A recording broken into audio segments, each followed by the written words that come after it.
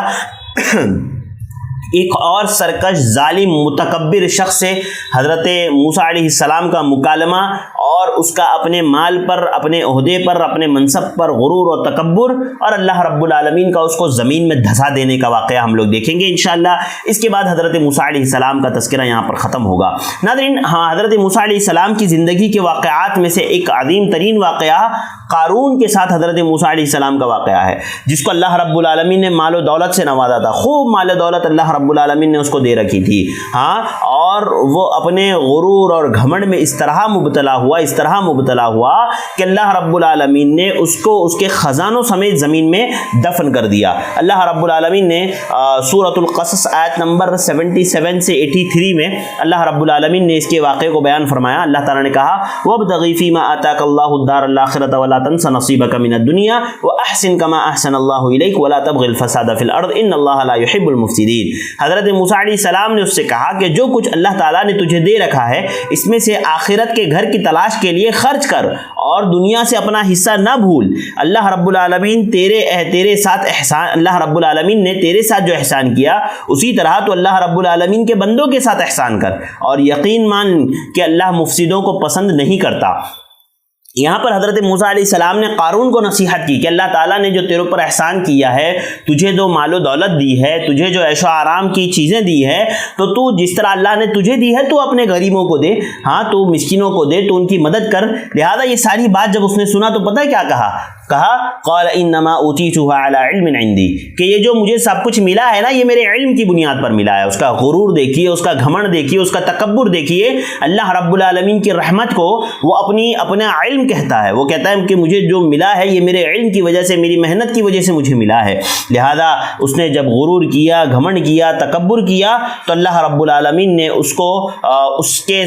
خزانوں سمیت زمین میں دفن کر دیا۔ اللہ رب العالمین نے قرآن مجید میں اسی آیت میں اللہ رب العالمین نے کہا کہ جب اس نے کہا نا انما اوتیتہ علی علم عندی، کہ یہ مجھے میرے جو ہے علم سے دیا گیا ہے، اللہ رب العالمین نے کہا کہ کیا اس نے دیکھا نہیں کہ اللہ تعالیٰ نے پہلے کے لوگوں کے ساتھ کیا کیا، کس طرح سے بعض لوگوں کو طوفان سے ہلاک کیا، بعض لوگوں کو زلزلے کے ذریعے سے ہلاک کیا، جو اس سے زیادہ طاقتور تھے، جو اس سے زیادہ مال والے تھے۔ لہذا اللہ رب العالمین نے کہا من القرون من هو اشد منه قوة واکثر جمعا، کہ وہ اس سے زیادہ طاقتور تھے اور اس سے زیادہ مالدار تھے۔ لہذا اللہ رب العالمین نے ایسے لوگوں کو زمین میں جو ہے اللہ رب العالمین نے ایسے لوگوں کو تباہ و برباد کر دیا۔ تو یہ کون سی کھیت کی مولی ہے؟ اللہ رب العالمین نے قرآن مجید میں اس کی شان و شوکت، اس کی عیش و عشرت کا تذکرہ کرتے ہوئے فرمایا قارون کی آیت نمبر 79 میں فخرج علی قومه فی زینته قال الذین یریدون الحیاۃ الدنیا یا لیت لنا مثل ما اوتی قارون انه لذو حظ عظیم۔ جب قارون اپنے جہ و جلال کے ساتھ نکلتا تھا اپنی قوم کے پاس، اور اپنے شان و شوکت کے ساتھ، عیش و عشرت کے ساتھ جب وہ نکلتا تھا،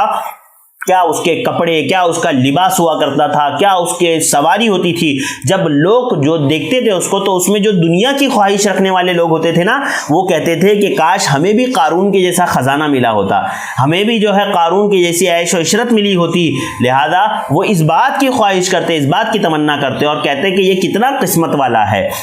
یہ کیا ہی اچھی قسمت والا ہے، لہذا یہ تو بڑا قسمت کا دھنی ہے، وہ لوگ کہا کرتے تھے۔ اللہ رب العالمین نے آگے فرمایا وقال الذین العلم ویلکم ثواب اللہ خیر لمن آمن وعمل صالحا ولا یلقاها الا الصابرون، اور جو لوگ علم والے تھے، سمجھ رکھنے والے تھے، اللہ رب العالمین پر ایمان رکھنے والے تھے، وہ کہتے تھے افسوس، بہتر چیز تو وہ ہے جو بطور ثواب انسان کو ملے، نہ کہ مال و دولت، جو بطور ثواب ملے یہی سب سے بہتر ہے۔ اور جو اللہ پر ایمان لائے اور نیک عمل کرے، یہ بات انہی کے دل میں ڈالی جاتی ہے جو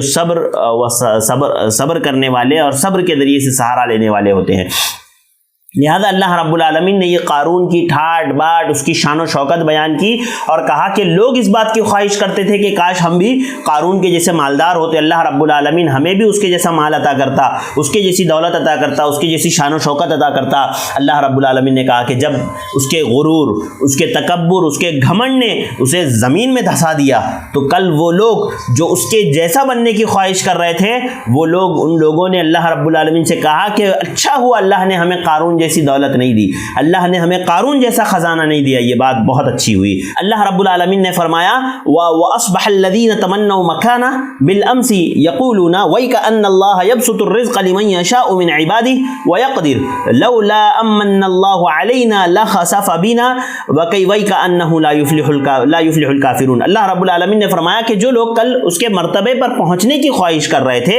جب ان لوگوں نے قارون کے انجام کو دیکھا تو وہ آج کہنے لگے کہ کیا تم نہیں دیکھتے اللہ رب العالمین اپنے بندوں میں سے جس کو چاہتا ہے, جس کے لیے چاہتا ہے روزی کشادہ کر دیتا ہے, اور جس کے لیے چاہتا ہے اللہ رب العالمین روزی تنگ کر دیتا ہے. اور اگر اللہ تعالیٰ کا ہم پر فضل نہ کرتا تو ہم بھی زمین میں دھسا دیے جاتے, اور ہم بھی جو ہے زمین میں دھسا دیے جاتے اللہ رب العالمین کی جانب سے. اور ناشکروں کو کبھی کامیابی نہیں ہوتی, ناشکروں کو کبھی کامیابی نہیں ملتی. لہذا اللہ رب العالمین نے جب قارون کو اس کے خزانوں سمیت, اس کے محلات سمیت اللہ رب العالمین نے زمین میں دھسا دیا, تو یہ لوگ کہنے لگے کہ اچھا وہ اللہ تعالیٰ نے ہمیں جو ہے قارون جیسا مال و دولت نہیں عطا کی. ہاں, اگر اللہ تعالیٰ ہمیں عطا کرتا تو اللہ ہمیں بھی زمین میں دھسا دیتا. لہذا یاد رکھیے میرے بھائیوں اور بہنوں, اگر اللہ رب العالمین نے میرے اور آپ کے ساتھ مال و دولت نہیں دی ہے تو یقیناً اللہ تعالیٰ نے میرے اور آپ کے ساتھ خیر کا ارادہ کیا ہے. اور اللہ رب العالمین جو بھی فیصلہ کرتا ہے وہ برحق ہوتا ہے, وہ صحیح ہوتا ہے, اس میں ذرہ برابر بھی کمی نہیں ہوتی. لہذا اللہ رب العالمین نے قارون کو اس کے خزانے سمیت دھسا دیا. اور پھر آخر میں, اس واقعے کے آخر میں اللہ رب العالمین نے فرمایا آیت نمبر 83 میں تِلْكَ الدَّارُ الْآخِرَةُ نَجْعَلُهَا لِلَّذِينَ لَا يُرِيدُونَ عُلُوًّا فِي الْأَرْضِ وَلَا فَسَادًا وَالْعَاقِبَةُ لِلْمُتَّقِينَ, کہ آخرت کا بھلا گھر انہی لوگوں کے لیے ہے جو انہی لوگوں کے لیے اللہ رب العالمین نے رکھا ہے جو زمین میں بڑائی نہیں کرتے, تکبر نہیں کرتے اور فساد نہیں چاہتے. لہذا اللہ رب العالمین نے فرمایا کہ وَالْعَاقِبَةُ لِلْمُتَّقِينَ, اور اچھا انجام یہ متقین ہی کے لیے ہے. یہاں پر قارون کا واقعہ ختم ہوتا ہے. حضرت موسیٰ اور قارون کا جو واقعہ تھا, جس طرح سے وہ اپنے مال پر, اپنے غرور, اپنی جاہ و منصب پر, اپنی دولت پر جس طرح سے غرور و گھمنڈ کرتا تھا, اللہ رب العالمین نے اس کو اس کی دولت سمیت, اس کے محلات سمیت زمین میں دھسا دیا, جو لوگوں کے لیے نشانہ عبرت بن گیا. لہذا یہاں پر حضرت موسیٰ اور قارون کا واقعہ ختم ہوتا ہے. الحمدللہ حضرت موسیٰ علیہ السلام کے جو واقعات اور جو زندگی کے حالات میں آپ کے سامنے رکھنا چاہتا تھا تقریباً مکمل ہو گئے, ختم ہو گئے. چونکہ ہمارے پاس وقت کم ہے اور ہمیں کئی انبیاء اکرام کے تذکرے دیکھنے ہیں, انشاءاللہ میں کچھ باتیں آپ کے سامنے حضرت موسیٰ علیہ السلام کی شکل و شباہت, کہ حضرت موسیٰ علیہ السلام دکھتے کیسے تھے, اس کے تعلق سے ایک روایت جو صحیح مسلم 166 میں مروی ہے, حضرت عبداللہ ابن عباس کہتے ہیں کہ حضرت ابراہیم علیہ السلام کی شکل و شباہت معلوم کرنا ہو, یہ معلوم کرنا ہو کہ حضرت ابراہیم علیہ السلام کیسے نظر آتے تھے, تو آپ صلی اللہ علیہ وسلم نے فرمایا کہ وہ اپنے ساتھی کو دیکھ لے. یعنی حضرت ابراہیم اللہ کے نبی صلی اللہ علیہ وسلم کی طرح دکھتے تھے. ہاں, لہذا اللہ کے نبی صلی اللہ علیہ وسلم کو جس نے دیکھا وہ حضرت ابراہیم علیہ السلام کو سمجھ سکتا ہے. اور آپ صلی اللہ علیہ وسلم نے فرمایا کہ حضرت موسیٰ علیہ السلام گندمی رنگ کے, گھنگریالی بالوں والے, وہ ایک اونٹ پر سوار تھے جس کی نکیل کھجور کے پتوں کی تھی, گویا انہیں میں دیکھ رہا ہوں اور وہ لبیک پکارتے ہوئے وادی سے اتر رہے ہیں. صحیح مسلم 166 اور مسند احمد کی روایت ہے کہ اللہ کے نبی صلی اللہ علیہ وسلم نے فرمایا کہ حضرت موسیٰ علیہ السلام یہ گندمی رنگ والے, گھنگریالی بال والے تھے. اور اسی طرح ایک اور روایت جو صحیح بخاری کی ہے, حدیث نمبر 3239, جس میں اللہ کے نبی صلی اللہ علیہ وسلم نے حضرت موسیٰ علیہ السلام کی شکل و شباہت بیان کرتے ہوئے فرمایا, حضرت عبداللہ ابن عباس رضی اللہ تعالیٰ عنہ راوی حدیث سے بیان فرماتے کہ اللہ کے نبی نے فرمایا رأیت لیلۃ اسری بموسیٰ رجلا طوالا جعدا کأنہ من رجال شنوا. اللہ کے نبی صلی اللہ علیہ وسلم نے فرمایا کہ میں جس رات جو ہے مجھے معراج ہوئی, میں نے موسیٰ ابن عمران کو دیکھا. آپ کی کیا آپ کیسے دکھتے تھے حضرت موسیٰ علیہ السلام, تو کہا لمبے قد کے آپ نظر آتے تھے. اسی طرح آپ کے گھنگریالی بال تھے جیسے قبیلہ شنوا کا کوئی شخص ہو, جیسے قبیلہ شنوا کا کوئی شخص ہو. یعنی حضرت موسیٰ علیہ السلام لمبے قد کے تھے, گھنگریالی بالوں والے تھے, گندمی آپ کا رنگ تھا, جسم کیسا آپ کا مضبوط اور تندرست تھا, جیسے کہ قرآن مجید کی اس آیت سے پتہ چلتا ہے جس میں وہ ان دو لڑکیوں نے کہا تھا قال یا احداہما یا ابت استاجرہ ان